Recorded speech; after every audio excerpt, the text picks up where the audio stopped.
Hello friends, welcome back to Tube Talk. Corona virus और lockdown इस साल के दो सबसे बड़े टॉपिक रहे हैं, पर क्या किसी ने कभी सोचा था कि इन टॉपिक्स के अराउंड भी कोई crime thriller suspense drama create किया जा सकता है। जी हाँ, हम बात कर रहे हैं द गॉन गेम की, जो आज ही रिलीज हुई है वूट सिलेक्ट पर। इस सीरीज की सबसे इंटरेस्टिंग बात यह है कि इसकी पूरी शूटिंग लॉकडाउन के अराउंड हुई है और कोई भी कास्ट एक दूसरे से फिजिकली नहीं मिली।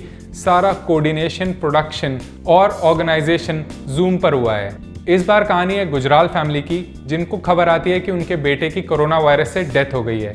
अब वो सब लॉकडाउन में हैं और उन्हें इस खबर की सच्चाई का नहीं पता।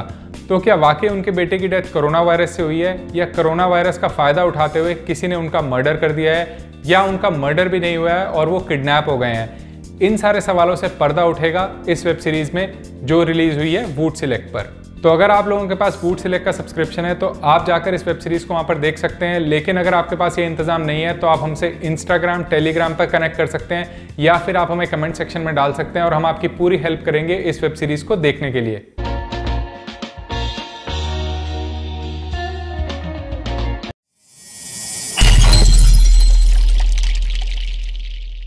तो जैसा कि आप इसके ट्रेलर में भी देख सकते हैं, ये कहानी है गुजराल फैमिली की, जो अलग अलग जगह पे लॉकडाउन में कैद है। सीरीज की लीड कास्ट में संजय कपूर, जिन्होंने इसमें बाप का रोल अदा किया है। इसके अलावा श्वेता त्रिपाठी, जो उनकी बेटी हैं, अर्जुन माथुर, जिन्होंने साहिल गुजराल का रोल निभाया है, वो इनके बेटे हैं, और इसके अलावा श्रेया, जो उनकी बहू हैं। अब एक दिन साहिल अचानक से गायब हो जाता है और गुजराल फैमिली को ये खबर आती है कि साहिल की मौत हो गई है कोरोना वायरस से। अब जहां उसकी मौत की खबर सुनने के बाद गुजराल फैमिली सदमे में है, वहीं उठ खड़े हुए हैं कई सारे सवाल कि ये खबर कितनी सच है कि उसकी मौत कोरोना वायरस से हुई है, या इसके पीछे कोई और कारण है। तो क्या कारण है कि गुजराल फैमिली को इस न्यूज में कुछ ना कुछ गड़बड़ लग रही है? क्या वाकई ये कोरोना वायरस से होने वाली एक नेचुरल डेथ है, या इसके पीछे छुपा है कोई गहरा राज? और अगर ऐसा है तो साहिल के गायब होने में किसको सबसे ज्यादा फायदा है? इन सब बातों से तो पर्दा उठेगा जब आप इस वेब सीरीज को देखेंगे। पर आइए हम आपको बता देते हैं इसमें क्या अच्छा है और क्या बुरा, और ये वेब सीरीज आपको देखनी चाहिए भी या नहीं। सबसे पहले बात कर लेते हैं अच्छी बातों की।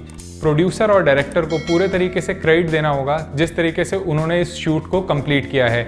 जहां पर फिजिकल डिस्टेंसिंग की वजह से एक्टर्स आपस में नहीं मिल पाए, ये पूरा ऑर्गेनाइजेशन ऑनलाइन बिठाना वाकई ये काबिले तारीफ जॉब है, और इस केस में काफ़ी मेहनत लगी होगी। तो इस चीज़ का क्रेडिट हमें प्रोड्यूसर और डायरेक्टर को देना चाहिए।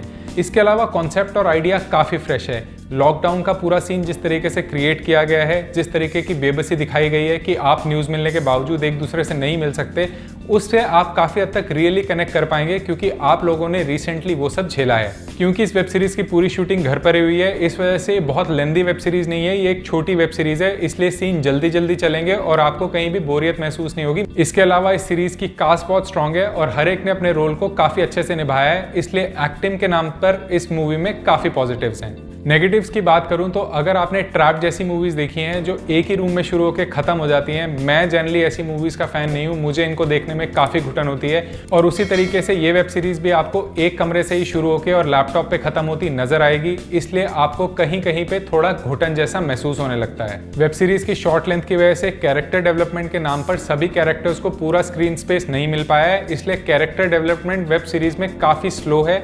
आपको किसी भी एक्टर को पूरे तरीके से देखने का मौका नहीं मिलेगा। इसके अलावा शॉर्ट लेंथ होने की वजह से कई सीन्स आपको रश करते हुए दिखेंगे और कई स्लो चलते हुए दिखेंगे, तो स्ट्रीमलाइन स्टोरी फ्लो नहीं है, आपको फ्लो स्टोरी का बहुत स्मूथ नहीं मिलेगा। तो आपको ये वेब सीरीज देखनी चाहिए नहीं? तो दोस्तों, जहां काफी जनता अभी भी लॉकडाउन से गुजर रही है, ये एक ट्रू पिक्चर दिखाती है कि किस तरीके से हमें घुटन का महसूस होता है जब हम लॉकडाउन में होते हैं और हमारे सामने हमारी फैमिली के साथ कोई इवेंट होता है और हम उन तक नहीं पहुंच पाते। उस इवेंट्स के बेसिस पे आप इसको एक बार देख सकते हैं, आपको काफी रिलेटेबल लगेगा कि किस तरीके से आप भी इस लॉकडाउन को महसूस कर रहे हैं।